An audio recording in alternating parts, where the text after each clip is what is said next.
Howdy, folks. How we doing? So there was a big old round of sweeping changes and nerfs that I'm sure you're all still reeling from, but I wanted to bring you a couple of builds here that I think made it through the changes.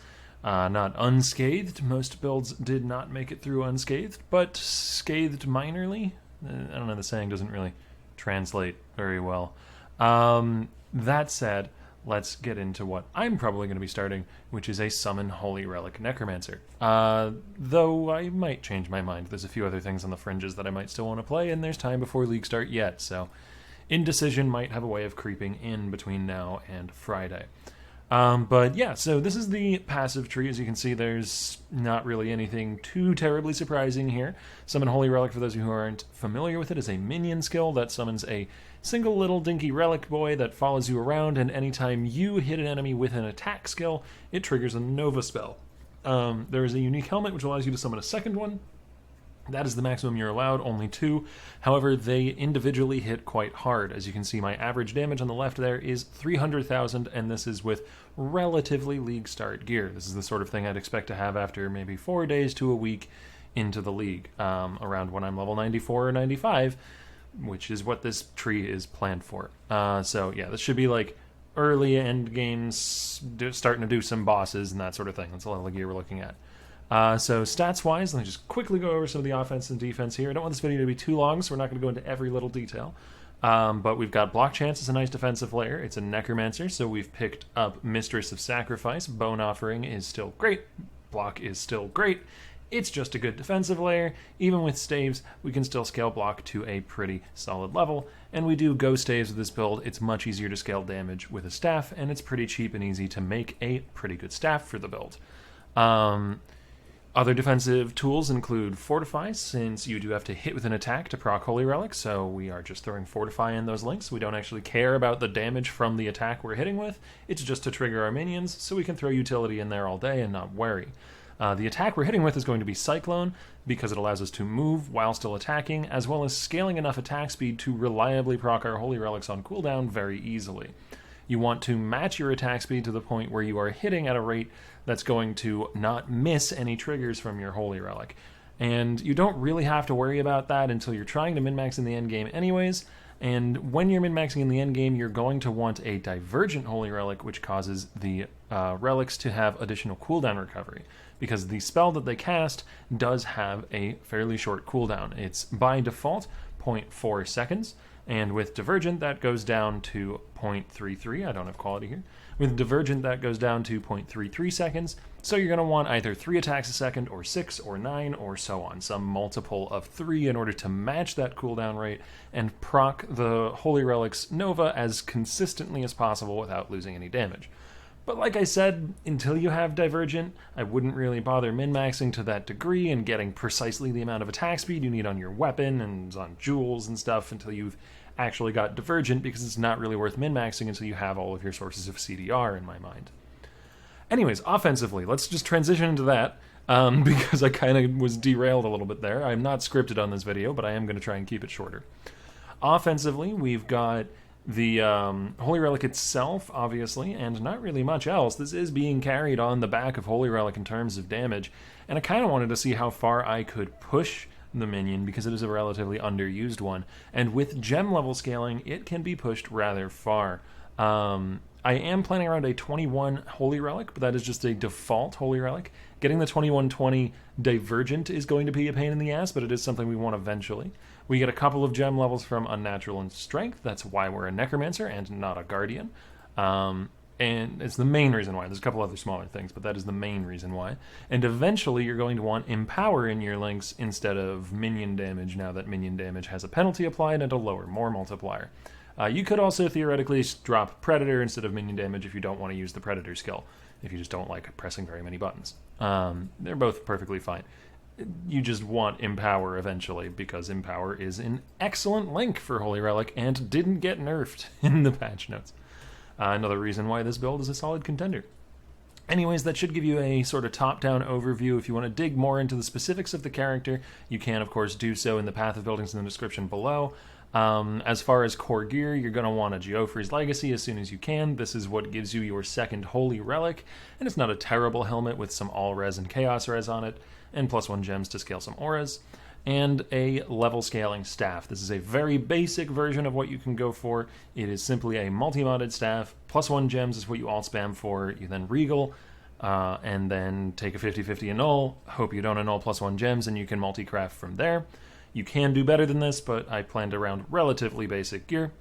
And then some block and life scaling, and Elder Boots is actually one of the other key items because you want to get your level 20 Fortify on your Elder Boots if you can in order to drop a link from the Cyclone and throw Desecrate into the Cyclone and make things smoother in boss fights. If you don't have Fortify Boots, you just don't put Desecrate into your Cyclone cast while channeling, throw Fortify in instead, and self-cast Desecrate occasionally in boss fights to keep up Bone Offering, and just rely on corpses from monsters that get killed by your minions while clearing to keep up Bone Offering while you're clearing.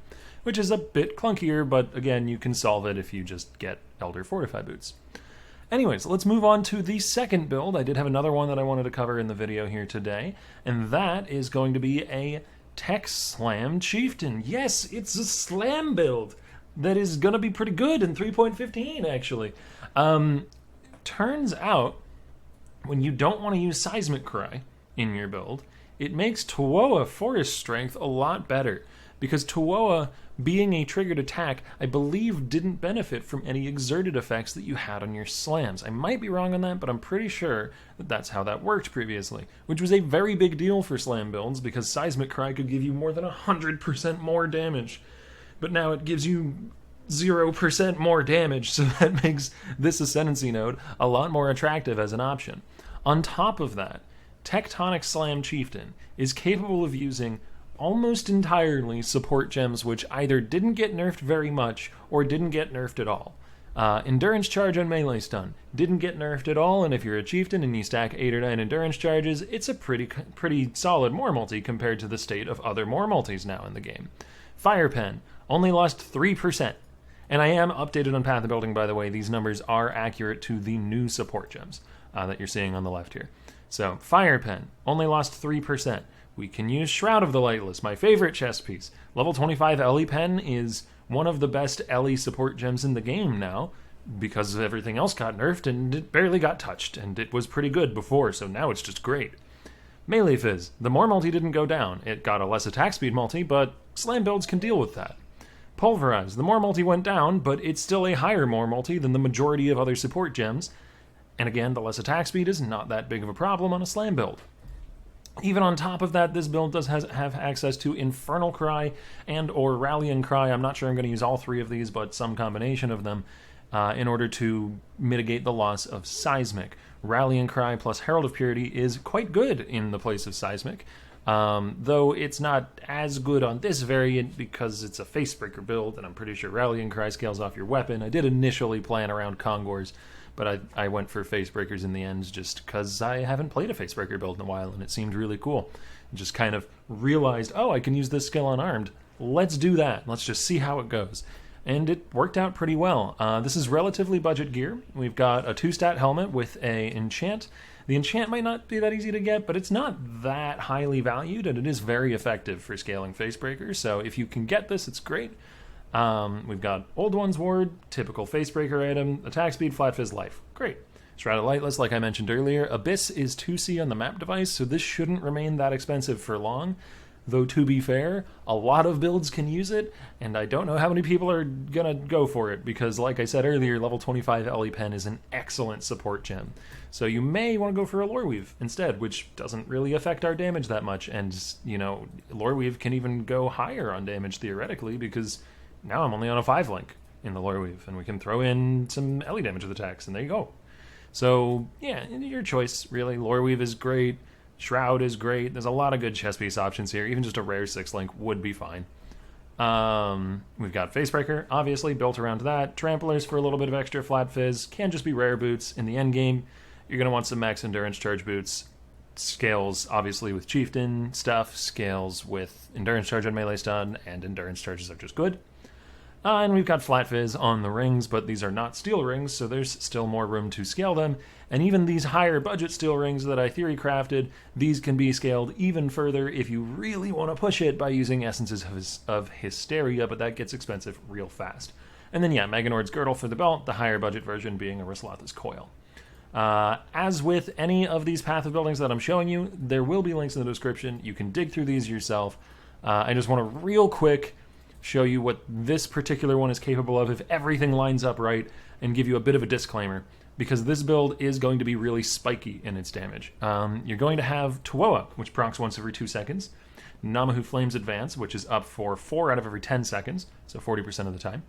And then you're going to have War Cries, which, depending on your usage, can all line up together to all provide a pretty solid buff. So if we look at maximum War Cry hit damage, we look at Namahu up, and then there is actually no calculation in Path of Building for Tuoa, so we can assume it's going to go up another like 50% more over this with Tuoa being factored in, another 50% more multi. So like your top end hit with this starter gear is like 1.5 million, but your bottom end hit is like 500k.